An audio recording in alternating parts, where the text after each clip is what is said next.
Hello guys, in today's video I'm going to show you how to crop image to shapes. There's a few different ways to do this. The easiest would be, here I have a photo of some kind, and now I want to add it. You can just crop it like so if you only need a rectangle.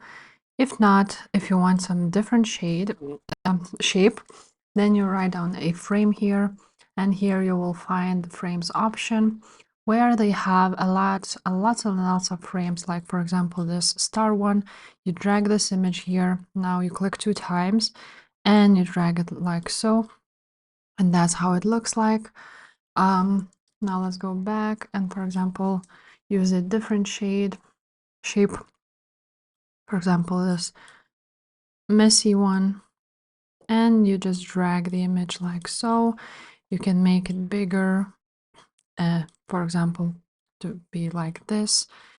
You can also do a crop, so you click on the image, click edit image, and click on crop, and there is a lot of options. There is smart crop. You can change the aspect ratio or choose a freeform, and you just basically crop it like so. You can choose the aspect ratio which you need. You also can rotate the image, and that's basically it, guys. If this video was helpful, please leave a like, subscribe to this channel, and I will see you next time. Bye.